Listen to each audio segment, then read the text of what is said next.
ஈரானை நோக்கி 1000 மிசைல் தொட்டால் இதுதான் கதி என மிரட்டல். அமெரிக்க அதிபர் டிரம்பால் விழிப்பிதுங்கும் மிடில் ஈஸ்ட். உலகையே அதிர வைத்த ஹார்முஸ் நீரிணை தாக்குதல். நடுக்கடலில் பயங்கரம். துடிதுடித்த இந்தியர்கள். எரியும் கப்பல்கள். ஈரான் தாக்குதலால் உச்சகட்ட பதற்றம். அன்பு தமிழ் நெஞ்சங்களுக்கு மெர்சல் கெலாட்டாவின் அன்பு வணக்கம். வாங்க இன்றைய காணொளி இதோ.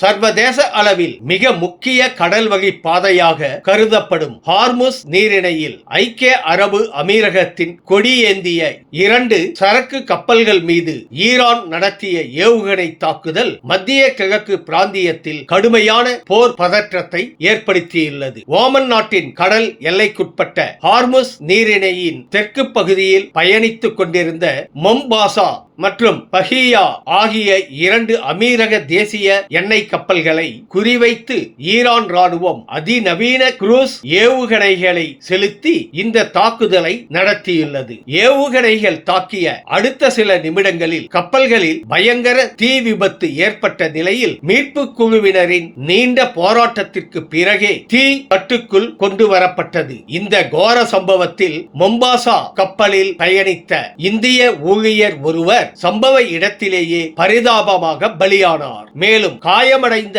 8 ஊழியர்களில் 6 பேர் இந்தியர்கள் என்றும் 2 பேர் உக்ரைன் நாட்டை சேர்ந்தவர்கள் என்றும் ஐக்கிய அரபு அமீரக பாதுகாப்பு அமைச்சகம் அதிகாரப்பூர்வமாக அறிவித்துள்ளது. காயமடைந்தவர்களில் 4 பேரின் நிலைமை மிகவும் கவலைக்கிடமாக உள்ளதாக மருத்துவமனை வட்டாரங்கள் தெரிவிக்கும் நிலையில் பாதிக்கப்பட்ட இந்தியர்களின் குடும்பங்களுக்கு தேவையான அனைத்து தூதரக உதவிகளையும் வழங்குவதற்கான ஏற்பாடுகளை அதிகாரிகள் தீவிரப்படுத்தியுள்ளனர். இதற்கிடையில் இந்த தாக்குதல் திட்டமிட்டு நடத்தப்பட்ட ஏவுகணை தாக்குதல் என்று அமீரகம் குற்றம் சாட்டியுள்ள நிலையில் தங்களது கடல் எல்லையில் சட்டவிரோதமாக பயணிக்க முயன்ற கப்பல்களை எச்சரிக்கும் நோக்கிலேயே துப்பாக்கி சூடு நடத்தியதாக ஈரான் தரப்பு வாதிடுகிறது. மேலும் இதே பகுதியில் அமெரிக்காவின் அதிநவீன MQ-1 ரக ட்ரோன் விமானத்தையும் சுட்டு வீழ்த்தியதாக ஈரான் புரட்சிகர காவல் படை கூறியுள்ளதால் அமெரிக்கா